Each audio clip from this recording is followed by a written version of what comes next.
convosco. Amém. Glorioso é o nome do Senhor, porque o Senhor é bom e a sua misericórdia dura para sempre.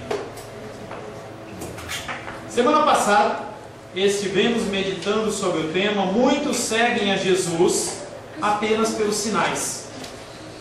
Todos gostam de sinais. Quando nos satisfazem os sinais, melhor ainda. Mas será que precisamos desses sinais para que venhamos a crer?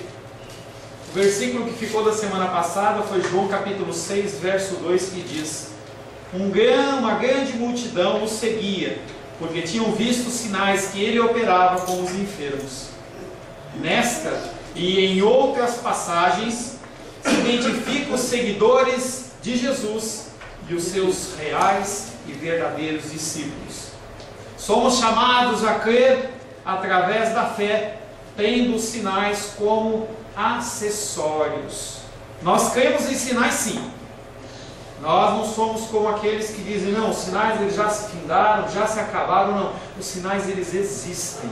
Nós cremos neles, mas que nós possamos crer no Senhor e na sua santa palavra, independente de eles virem ou não virem, independente dos milagres acontecerem ou não acontecerem, que nós possamos ter a fé suficiente para louvar, adorar e bendizer o seu nome através da sua palavra. A palavra de hoje tem como título: muitos seguem,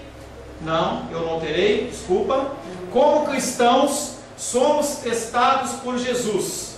O título da palavra de hoje é: como cristãos somos testados por Jesus. Por que Jesus nos testa? A história do povo de Israel é marcada por testes e provas. Será que Deus não conhece o meu coração e o seu coração? Será que Deus precisa de algum teste para saber se nós estamos dentro ou fora da palavra? Na verdade, os testes de Jesus, eles são para eu conhecer o meu coração. Às vezes a gente se acha muito cristão, às vezes a gente se acha muito centrado na palavra, e quando os testes vêm, a verdade vem à tona. Quero convidar você a abrir o Evangelho de João, capítulo 6, nós vamos ler do verso 1 em diante.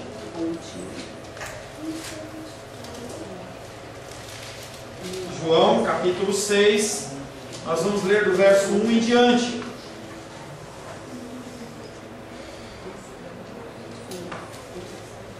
Assim diz a palavra de Deus: depois dessas coisas, Jesus atravessou o mar da Galileia, que é o de Tiberíades. Seguia-o numerosa multidão, porque tinham visto os sinais que ele fazia na cura dos enfermos. Então subiu Jesus no monte e assentou-se ali com seus discípulos.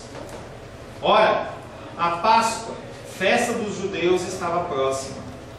Então Jesus, erguendo os olhos e vendo que grande multidão vinha ter com ele, disse a Felipe: onde compraremos pães para lhes dar a comer? Mas dizia isso para o experimentar, ou para o provar, ou para o testar, porque ele bem sabia o que estava para fazer. Respondeu-lhe Felipe: não lhe bastariam 200 denários de pão para receber cada um seu pedaço? Um de seus discípulos, chamado André, irmão de Simão Pedro, informou a Jesus: está aí um rapaz que tem 5 pães de cevada e 2 peixinhos. Mas o que é isto para tanta gente? Disse Jesus: fazei o povo assentar-se, pois havia grande relva naquele lugar. Assentaram-se, pois, os homens em número de quase 5.000.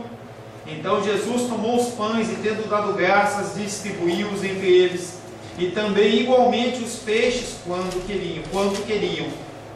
E quando já estavam fartos, disse Jesus aos seus discípulos: recolhei os pedaços que sobraram, para que nada se perca.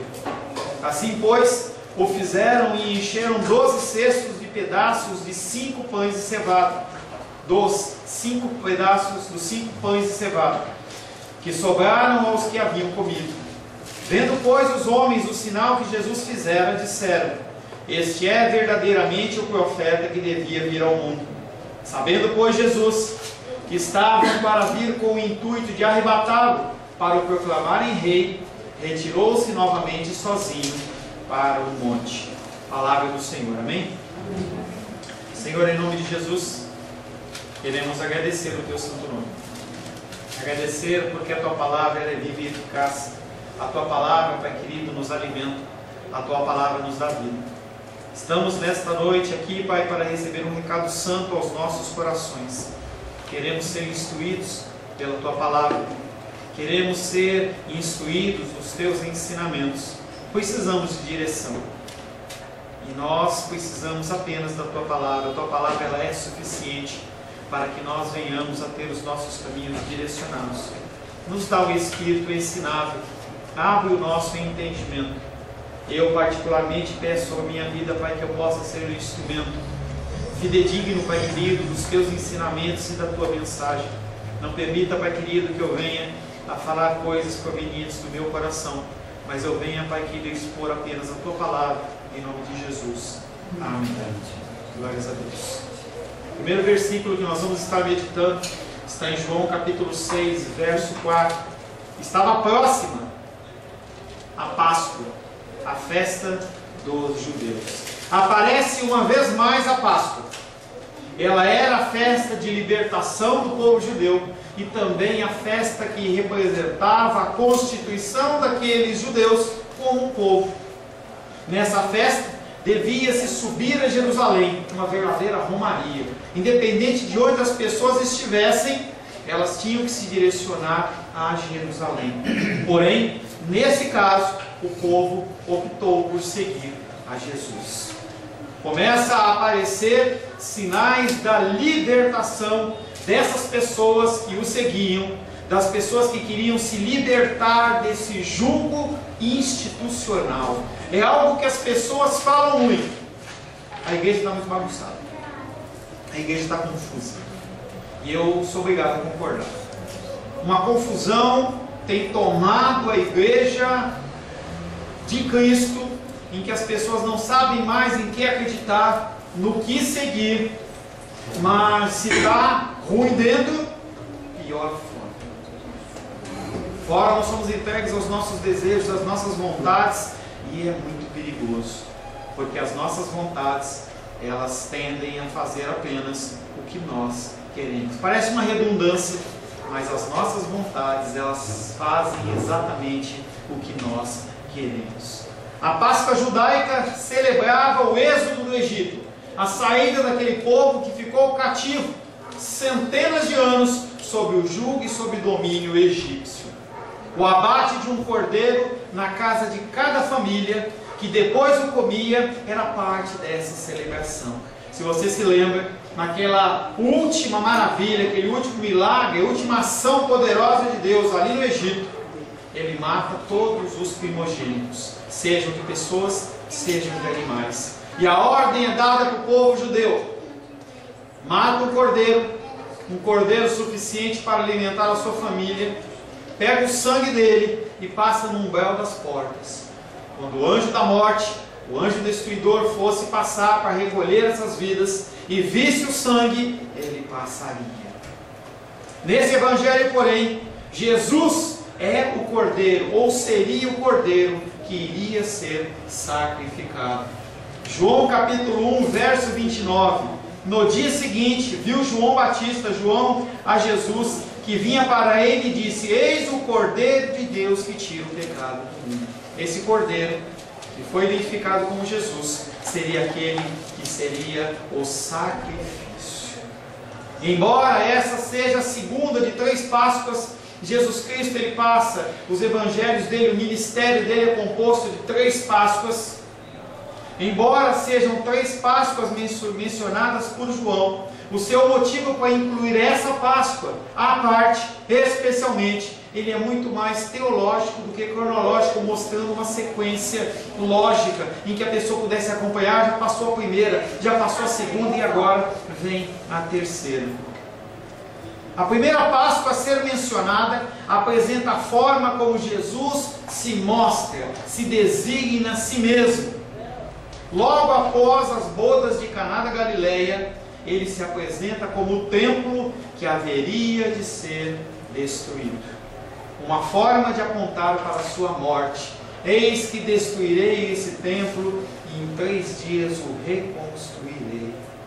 João capítulo 2, verso 13.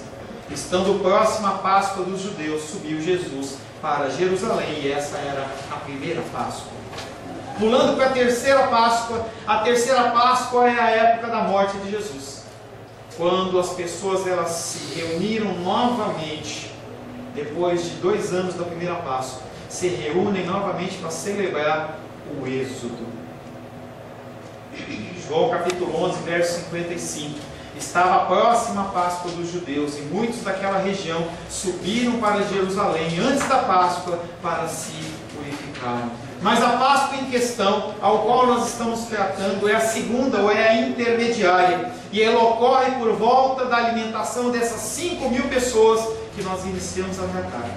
Melhor, não 5.000 pessoas, se faz referência a 5.000 homens, mas haviam também mulheres e haviam também crianças. Provavelmente era algo da ordem de 15.000 a 20.000 pessoas por baixo, de pessoas que foram alimentadas nesse evento que nós estamos analisando. Essa época era uma época muito próxima da Páscoa. João diz que estava próxima a Páscoa. E nessa Páscoa, nesse texto, ocorre o discurso do pão da vida, Jesus, no qual ele se identifica a sua própria carne como o verdadeiro pão que deve ser dado pela vida ao mundo. Não o pãozinho que nós vamos comer na Santa Ceia, não o animal que foi morto, mas o verdadeiro pão da vida. O pão da vida que dá a vida ao mundo. O pão que deve ser comido para que se tenha a vida eterna. Elementos começam a ser apresentados ainda um pouco escondidos nesse texto. Primeiro, o sacrifício do cordeiro. Ele antecipa e mostra a morte que haveria de acontecer de Jesus. A referência do maná do Antigo Testamento com a referência do novo maná, o novo pão da vida, o pão da vida que desce dos céus. O novo Êxodo, em comparação do antigo Êxodo, e esse novo Êxodo apresenta a vida eterna que nos liberta do pecado e da destruição. Não mais uma libertação física, não mais uma libertação terrena, mas uma libertação espiritual, com uma validade e um cunho para uma vida eterna. E finalmente, a festa da Páscoa, ela é absorvida pela Santa Ceia, pela ceia do Senhor. Uma ceia que vai acontecer mais lá no fim, mas já tipifica a morte e a ressurreição de Jesus Cristo, apontando para a segunda vinda do nosso Senhor Jesus Cristo. É a terceira Páscoa. João capítulo 6, verso 4, nós já lemos, lendo novamente, estava próxima a Páscoa, a festa dos judeus. Interessante que todas as 3 referências, ela fala que a festa da Páscoa era uma festa dos judeus.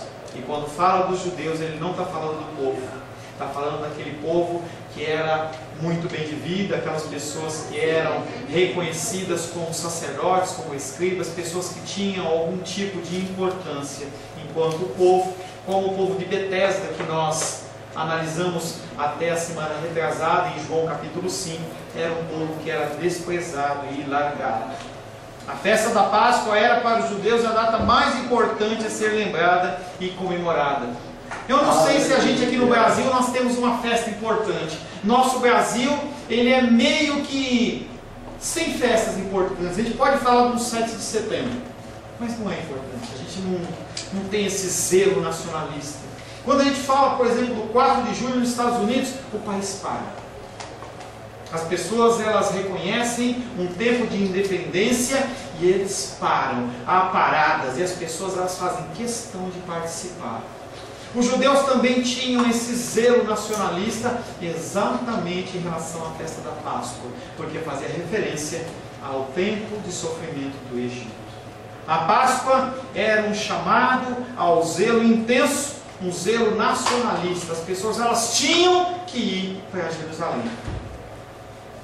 Isso ajuda a explicar o fervor das pessoas mais à frente, que nós vamos ver, quando eles reconhecem o milagre de Jesus Cristo, multiplicando aquele pão e alimentando todas aquelas pessoas, querem levá-lo para fazê-lo rei. Chegou o Messias que a gente estava esperando. João capítulo 6, versos 5 e 6 diz: levantando os olhos e vendo a multidão que vinha ter com ele, Jesus disse a Felipe: onde compraremos pão para que tenham que comer? Ele falava assim para pô-lo à prova, porque sabia o que iria fazer. Quando você lê um texto desse, você fala assim: poxa, Jesus acabou de chegar. E aí esse povo está chegando. Jesus já está preocupado em dar comida para eles? Nem quando as visitas vão na nossa casa, a gente pelo menos dá um tempinho. E aí parece que Jesus Cristo já está querendo alimentar esse povo. Mas a explicação não está em João, porque João tem um outro enfoque. Mas em Marcos, quando a gente lê a mesma passagem, já em Marcos, a gente vê que houveram coisas antes de Jesus Cristo querer alimentar essas pessoas. Marcos capítulo 6, verso 34, 35 e 36 diz: ao desembarcar, viu Jesus uma grande multidão e compadeceu-se deles, porque eram como ovelhas que não têm pastor, e passou a ensinar-lhes muitas coisas. Em declinando a tarde, vieram os discípulos a Jesus e lhe disseram: é deserto este lugar, e já é avançada a hora. Despede-os para que, passando pelos campos ao redor e pelas aldeias, comprem para si o que comer. Esse texto de Marcos ele vem completando o texto de João. Realmente Jesus Cristo ele estava numa banda do lago, que não era mar, do lago de Tiberíades, e ele passa, começa a subir ao monte com seus discípulos para começar uma consagração para a Páscoa por vir. Quando ele eleva os olhos, ele vê as pessoas chegando. E ele olha para aquelas pessoas e vê que elas são como ovelhas sem pastor. Eles tinham ordenança de irem para Jerusalém, mas eles não se encontravam em Jerusalém, porque eram pessoas humildes, pessoas que não eram queridas, ou não eram guardadas, não eram cuidadas. E eles olham para Jesus como uma esperança. E quando Jesus Cristo olha para aqueles homens, ele olha e fala assim: eu vejo pessoas, ovelhas, como ovelhas sem pastor. E ele começa a ensinar aquelas pessoas. E aí Marcos vai falar o que ele vai ensinar. E ele vai ensinando, ele deve ter curado enfermos. E aí, passado todo o dia, no fim do dia, Jesus Cristo olha para aqueles homens e se compadece deles, porque estão com fome. O propósito de João, neste caso, é preservar a iniciativa com Jesus, em vez de explicar todo esse contexto que eu te expliquei. Cada evangelho tem um objetivo: levar uma mensagem para um grupo determinado de pessoas. E às vezes você olha um relato que parece que ele está incompleto, mas não é que está incompleto porque a pessoa esqueceu, porque ela não sabia. Não era o objetivo. A ênfase deles, de João, era dar uma ênfase na ação de Jesus. A multidão vai a Jesus espontaneamente, não vai trazida por ele. Porque as ovelhas, elas ouvem a voz do seu pastor. Ele não é um líder como Moisés, ele vai antes deles. A imagem aproxima-se mais de um pastor que caminha diante deles. E se você olhar filmes em que há pastores e ovelhas, o pastor ele vai na frente, ele vai preparando o caminho, ele vai guardando. De vez em quando ele olha para trás e vê se algum está desgarrado. Se ele está desgarrado, ele volta, recolhe a ovelha, cuida da ovelha, traz a ovelha de novo para o caminho correto. Ele não é um líder como Moisés, ele vai antes. E as ovelhas o seguem porque conhecem a sua voz. Certa vez eu vi uma imagem, um pequeno vídeo, em que 3 pastores com os seus rebanhos, eles estavam chegando de diferentes lugares para levar as suas águas para beber, as suas ovelhas para beber água. E eram muitas ovelhas. Ovelhas de todo tamanho, toda sorte, toda idade, toda espécie. E as ovelhas elas foram chegando e elas foram se misturando. E os pastores eles se reuniram e começaram a conversar enquanto as ovelhas matavam a sua sede. Passado algum tempo, cada pastor foi seguir o seu caminho. E cada pastor chamou as suas ovelhas. E diferentemente do que a gente pode imaginar, as ovelhas elas não ficaram perdidas, elas seguiram o seu pastor. Coisa linda e maravilhosa. Vi outro dia um outro vídeo em que as ovelhas estavam perdidas ali no meio do pasto. E as pessoas, elas vinham na beira do curral lá, da cerquinha lá, e chamavam. Não sei como se chama ovelha, que chama cachorro, pi, pi, pi, pi, pi, sei lá como chamaram as ovelhas. Ficou chamando as ovelhas, nenhuma ovelha vinha. E aí uma pegava comida, as ovelhas não vinham. E aí, certa feita, passados uns 5 minutos, chamaram o pastor, e o pastor entrou e falou assim, começou a fazer um sinal para as ovelhas começaram a vir, encheu de ovelhas. Não há uma ilustração melhor dentro do ministério de Cristo do que Ele como um pastor e nós como suas ovelhas. É por isso que quando eu vejo o ministério pastoral, eu vejo como um grande privilégio. Que privilégio eu poder ser um instrumento do Senhor para falar para vocês de Jesus. Não há um privilégio maior. Me fico chocado quando pessoas, elas desfazem desse chamado ou não cuidam desse chamado. É uma coisa muito privilegiada das pessoas que assim podem. A imagem aproxima-se mais de um pastor que caminha diante delas, e as ovelhas o seguem porque conhecem a sua voz. Jesus, atravessando aquele lago, atravessando aquele mar, aquele lugar, ele é apresentado para aqueles homens e para aquelas mulheres, para aquelas pessoas como uma alternativa. As pessoas que vêm são as que precisam de Jesus. Jesus Cristo, Ele vem para aqueles que o querem. As pessoas, elas andam desgarradas, perdidas. Pessoas passam aí na frente e olham, você não está nem vendo, mas as pessoas passam, olham. Você olha no olho da pessoa, você vê que a pessoa está perdida. Mas ela não quer render-se, não quer entrar na casa do Senhor, seja aqui em qualquer outro lugar. O sentido de autossuficiência na qual nós temos sido criados e criados nossos filhos tem muita influência em relação a isso. Como é difícil nos submetermos. Tenho dado aulas e falado sobre a monarquia e sempre dou o exemplo do império, em que o rei, ele é aquele que manda, é aquele que protege, você, todos abaixo dele, inclusive a rainha e os príncipes e princesas, são submissos e servos dele, e a função dele é guardar e proteger. Mas esse sentido de monarquia, para nós que somos um povo ocidental, que vivemos sob o regime presidencialista, muitas vezes nós temos dificuldade em relação a isso. Nós temos dificuldade em ser submissos ao nosso Deus, aos mandamentos do nosso Deus. Nós, como maridos, nós temos dificuldade em sermos submissos a Jesus. As esposas têm dificuldade em ser submissas aos seus maridos. Nós vivemos um regime de autodependência, de autossuficiência, na qual eu me basto. Eu não preciso de mais nada. Diante desta multidão, Jesus coloca uma questão a um discípulo, especialmente Filipe. Aquele que, reconhecendo-o por Messias, entendia o seu chamado messiânico como um chamado tradicional. Filipe tinha um coração duro. Filipe olhava o ministério de Jesus e ele achava que Jesus, ele tinha que ser aquele Jesus bélico, aquele que mandava, aquele que quebrava tudo, aquele que derrubava as paredes e que fazia e construía um novo domínio para o povo de Israel. Era o coração de Filipe. Se você andar mais no Evangelho, você entrar no livro de Atos, você vai ver como esse homem é mudado e transformado. Lá em Atos, Deus, ele manda que ele fosse pregar para um eunuco.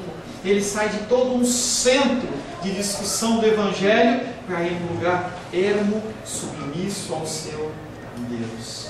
Jesus Cristo olha para Filipe, aquele que tinha ele como um cara tradicional, como um Messias tradicional. Mas Jesus Cristo, ele quer provar esse homem, ele quer testar esse coração desse homem. Para ele, Jesus era apenas um mero continuador da antiga aliança. O povo precisa comer, é uma realidade. Eu e você precisamos comer. Aquele que leva a vida a si mesmo, o que a promete e dela dispõe, preocupa-se também com o que eu preciso, o que você precisa para viver. Nós vivemos um sistema capitalista, em que se nós comermos, se nós trabalharmos, nós comemos. Se nós trabalharmos, nós temos o nosso carro, o nosso transporte, a nossa moradia, as coisas aos quais nós necessitamos. E esse é um conceito totalmente secular e mundano, porque na verdade nós precisamos de Cristo. Pastor, então eu vou sentar e eu vou ficar só na dependência de Cristo? Não é isso que eu estou falando. Eu estou falando que tudo vem dele. Tudo vem dele. A tua força para trabalhar vem dele. A tua disposição, a porta que se abre, cada dia que você se levanta, tudo vem dele. Jesus Cristo fala: me busca, me ouve, segue os meus caminhos. Mateus capítulo 6, verso 33: buscai primeiro o reino de Deus e a sua justiça, e todas essas coisas vos serão acrescentadas. Falava do dia dominical. O Senhor, Ele nos promete o pão nosso de cada dia, mas Ele não promete o filé mignon nosso de cada dia. Ele promete o essencial para a gente. Ele promete que não vai faltar. É tão interessante viver na dispensação do Senhor, e eu e minha família temos vivido na dispensação do Senhor já há alguns anos, mais especificamente dentro do ministério tempo integral da igreja. É interessante porque nós não sabemos de onde vem, mas vem. Acompanhamos outras pessoas, outros líderes, outros homens de Deus, e de algum lugar vem. A cena apresenta traços que recordam episódios do Êxodo. Como aí no deserto, coloca a questão da subsistência, que fora para os israelitas tentação. Aqueles homens saíram do Egito, mas o Egito não saiu deles. Eles, andando um certo tempo no deserto, eles começaram a chorar e reclamar, porque eles queriam comer os pepinos e os melões que havia no Egito. O pão de Deus não quer nada. Esse pão dá enjoo, esse pão dá mal-estar, não quero mais esse pão. Eu quero realmente as coisas do Egito. Muitas pessoas começam a caminhada cristã achando que eles vão ser vitoriosos, que eles vão receber as bênçãos, mas quando eles veem que as coisas não são bem assim, eles vão desfalecendo, vão parando de ler, vão parando de orar, vão parando de ir à casa do Senhor, independente de quantos cultos sejam na semana. E a pessoa vai esfriando, porque ela acha que esse Deus, Ele é um Deus que é um gênio da lâmpada, que Ele está aqui simplesmente para satisfazer o meu desejo e a minha vontade, porque eu, desde que nasci, eu entendo que eu sou um rei. Falava hoje pela manhã sobre isso. Nós nascemos com aquela carinha de joelho. Não adianta você falar que é bonitinho, não, nem o cara nasce com cara de joelho amassado até pela força que ele faz para nascer. E quando ele nasce, se ele está com um cocôzinho na fraldinha e você deixá-lo um pouquinho mais, ele mostra que ele é o rei. Se ele está com fome, ele mostra que ele é o rei. Na hora de dormir, é ele que define o horário que vai ser dormido. Eu, como rei, eu quero dormir de manhã, então que os meus pais durmam de manhã. Se o meu pai quer dormir à noite, é com ele, mas se eu quiser dormir de noite, o meu pai tem que dormir junto comigo. Nós somos criados como reis, fazendo as nossas vontades. E conforme nós crescemos, nós achamos ainda que nós somos reis. Só que o reino, o pequeno reino meu, o pequeno reino seu, ele não pode subsistir junto com o reino do Senhor. As pessoas queriam pepinos, as pessoas queriam melões. O período que Israel passou no deserto foi a época em que teve que demonstrar a sua fidelidade a Deus. É muito fácil você dizer que é cristão no meio da abundância e no meio da tranquilidade. Mas quando as lutas vêm, e elas vêm, não adianta você entrar num lugar e achar que depois que você é cristão não tem mais lutas. Tem lutas e tem sim. Simbolizadas muitas vezes nos evangelhos em barcos no meio de tempestade, em que os discípulos ficam apavorados. E Jesus Cristo fala: homens de pequena fé. Nós somos movidos pelas situações. O período que Israel passou no deserto foi uma época em que eles tiveram que demonstrar a sua fidelidade a Deus. Em sua situação de êxodo, Jesus põe Filipe à prova, o discípulo que ele mesmo convidou para segui-lo, e por isso, de certa forma, ele vai fazer com que aquele homem seja um exemplo. Filipe está vendo essas 15 mil pessoas, 20 mil pessoas, como é que nós vamos dar de comer para eles? E aquele homem é chamado para não pensar no natural, porque você, como cristão, não é chamado para pensar de forma natural. Jesus confronta Filipe e com ele toda a comunidade. com a realidade que tem à frente. Existe uma multidão que foi atraída pela pessoa e pela atuação de Jesus. Entrou no êxodo iniciado por ele, deixou de seguir os sacerdotes, deixou de seguir a lei para ir lá em Jerusalém, mas para seguir Jesus. E agora esse povo tem fome. Deseja ser livre da opressão? Sim, mas também deseja ser alimentado. Coloca-se o problema da subsistência dessas pessoas que não podem prover-se a si mesmas. As pessoas, elas vêm com fome espiritual e também com fome natural. Uma das coisas que a gente faz com nossos dízimos e ofertas é abençoar vidas que estão com fome. Não tem como eu despedir alguém que está com uma dificuldade e falar: olha, Jesus te abençoe. A pessoa precisa de comida, precisa de um medicamento, precisa de ser acudida. Você não pode lançar apenas uma palavra espiritual.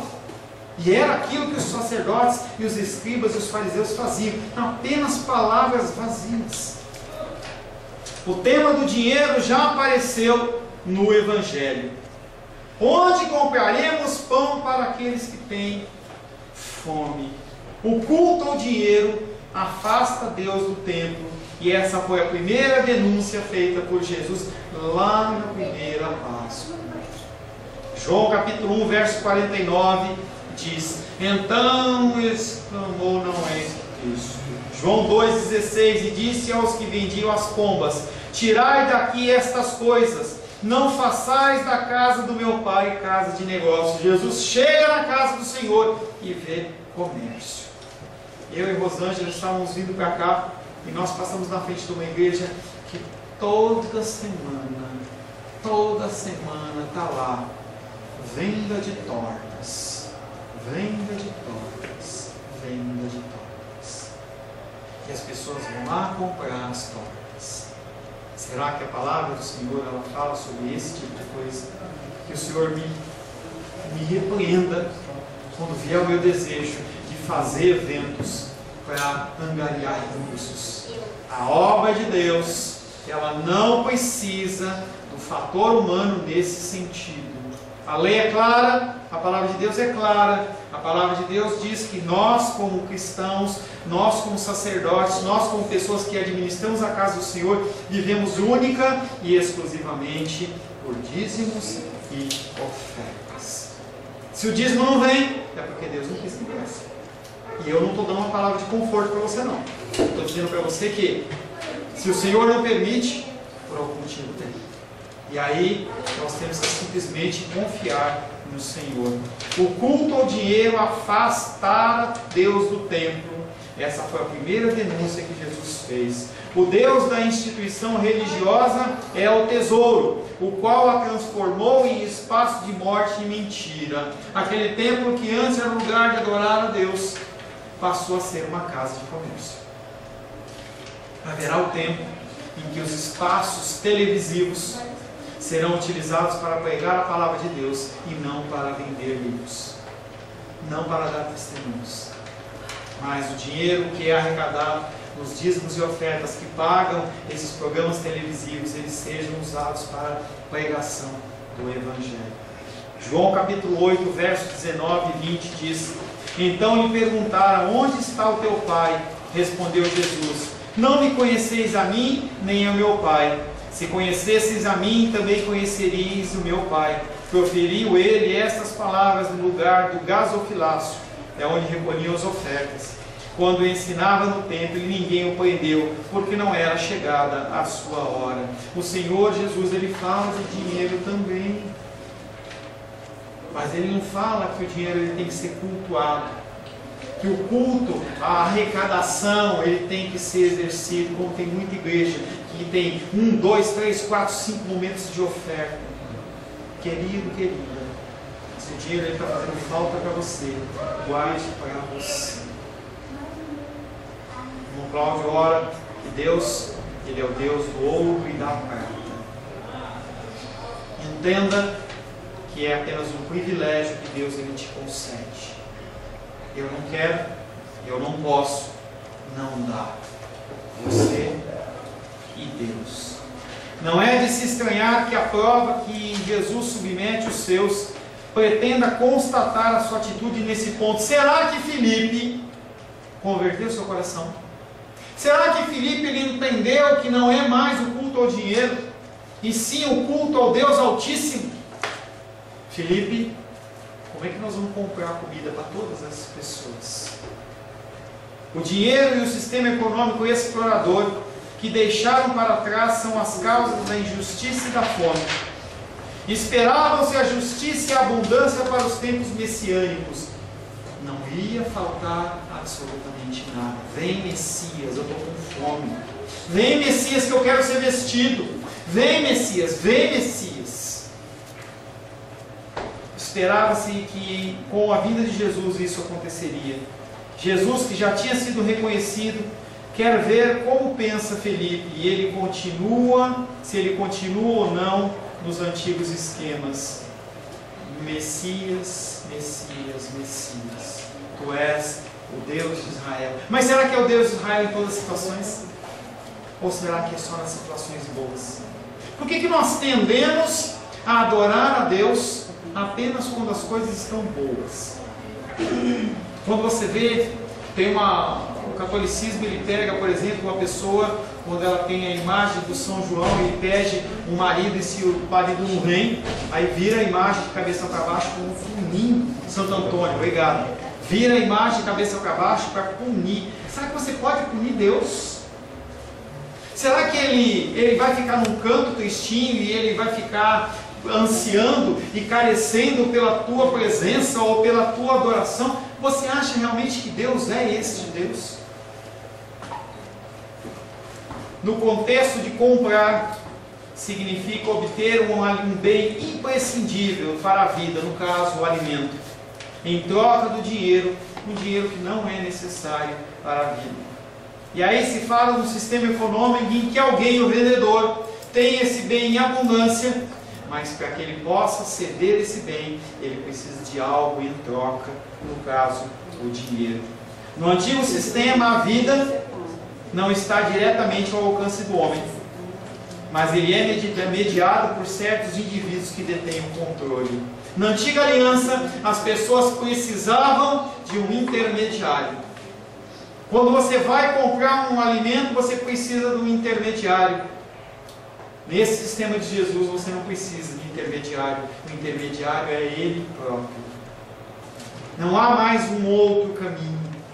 Não há mais um caminho que você tem que buscar diferente para chegar a Deus. O conceito de que todos os caminhos levam a Deus, em certo momento ele é verdadeiro, porque você vai encontrar Deus independente do caminho que você trilhar, seja para a salvação, seja para a condenação. Mas o caminho para Deus, realmente, um caminho de pureza, de amor, é um caminho somente através de Jesus. Jesus ele não aceita essa estrutura e ele começa testando os seus discípulos. Será que eles continuam pensando da mesma maneira? Será que você, apesar de vir à casa do Senhor, continua pensando que você é dono do seu reino? Será que você continua pensando que você é aquele que controla as suas finanças, as portas que se abrem, as portas que se fecham, as coisas que acontecem? Se você pensa isso, você ainda tem que caminhar bastante ainda para entender o reino de Deus. Feche seus olhos.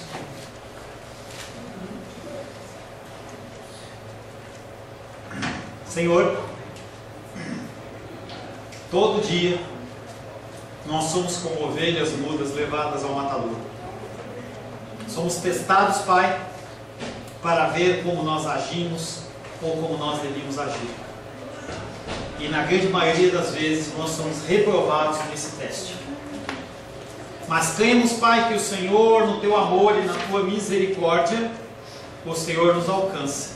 E se estamos vivos, se estamos neste lugar, sim, há a oportunidade de nós ouvirmos a Tua voz e sermos mudados e transformados. Não queremos ser cristãos apenas de domingo à noite ou domingo de manhã, mas nós queremos ser cristãos, Pai. Cristãos que obedecem a Tua palavra no nosso trabalho, nas nossas escolas, nas nossas faculdades, nos lugares aos quais nós andamos. Que o Senhor possa nos ensinar. Nos ensina, Pai, para que nós não sejamos encontrados naquele dia como reprováveis aos Teus olhos. Ensina-nos, Pai. Nós te pedimos em nome de Jesus. Amém. Glórias a Deus. A paz seja convosco. Meu nome é Paulo César.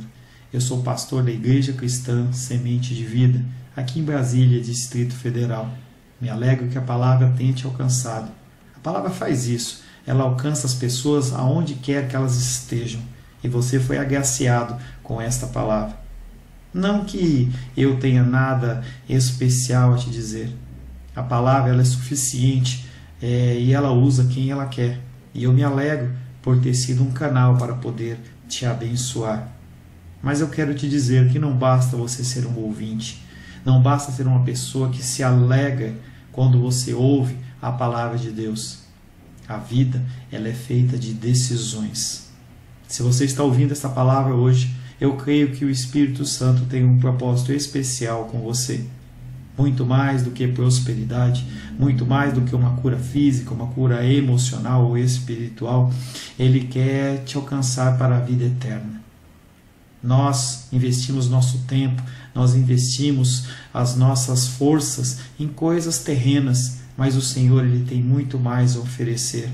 Ele tem sim para você a cura, Ele tem sim para você a prosperidade, mas Ele tem muito mais que isso. Submeta-se a um Deus que Ele é capaz de mudar e transformar a sua vida por completo. Creio que o Espírito Santo Ele é capaz de tocar o teu coração. Quero pedir que você curve a sua cabeça. Senhor, em nome de Jesus, coloco na tua presença essa vida que ouve esta ministração, que ouve esta palavra. Pai, eu não tenho capacitação nenhuma, mas o teu Espírito ele é capaz sim de tocar nesta vida, gerar nela mudança, transformação, arrependimento, e que ela possa simplesmente bater no peito, convencendo-se que é pecadora e que precisa de um Deus salvador. Não há um caminho a ti, meu Deus, que não seja através de Cristo. E eu lhe peço, Pai querido, que você alcance essa vida e ele possa sim tomar uma decisão pessoal pelo Senhor, em nome de Jesus. Amém. Amém, meu querido. Amém, minha querida. Fico contente que você esteja ouvindo essa ministração até o fim. E peço que você não se limite a ouvir os cultos pela internet. Você procure perto da sua casa uma igreja, um lugar que proclame a palavra do Senhor. Eu oro para que o Espírito Santo te direcione nessa busca, porque muita coisa tem sido oferecida que não é o Evangelho. Eu abençoo a sua vida em nome de Jesus. Amém.